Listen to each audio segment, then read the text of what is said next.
Ukrainaga istalgan payt borib, deyarli istalgan narsamizni olishimiz mumkin. Donald Tramp.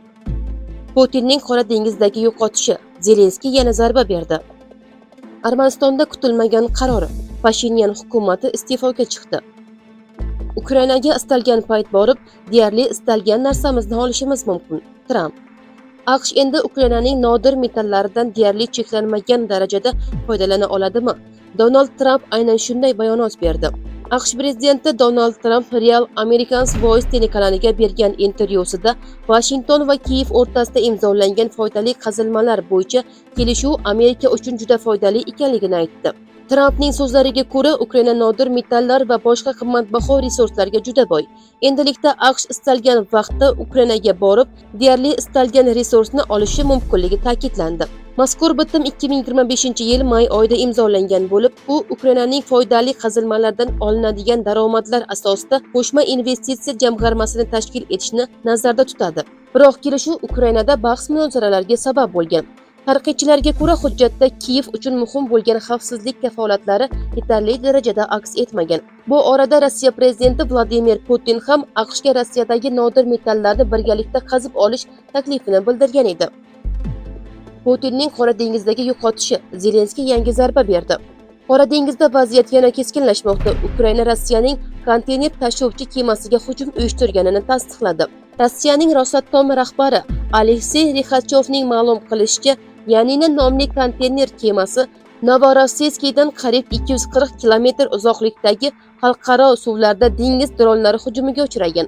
Uning aytishicha, kema cho'kib ketgan, biroq bortdagi 14 nafar ekipaj a'zosi qutqarilgan.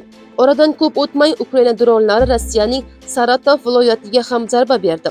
Rossiya rasmiylariga ko'ra, hujum va havo hujumidan mudofaa tizimlari javobi oqibatida 2 kishi halok bo'lgan. Saratov va Engels shaharlarida infratuzilmaga zarar yetgan. Ukraina prezidenti Vladimir Zelenskiy hujum amalga oshirilganligini tasdiqlab, Yaninani Rossiyaning harbiy logistikasiga xizmat qiluvchi kema sifatida ta'rifladi. Rossiya esa kemani fuqarolik yuk tashuvchi kema deb hisoblamoqda. So'nggi haftalarda Ukraina Qora dengizdagi Rossiya kemalariga hujumlarni kuchaytirgan. Kiyev bunda kemalar Rossiyaning harbiy ta'minoti va neft tashish tizimida muhim rol o'ynashini ta'kidlamoqda. Armanistonda kutilmagan qaror. Pashinyan hukumati iste'foga chiqdi. Armanistonda muhim siyosiy jarayon boshlandi. Bosh vazir Nikol Pashinyan hukumati iste'foga chiqqanini rasman e'lon qildi.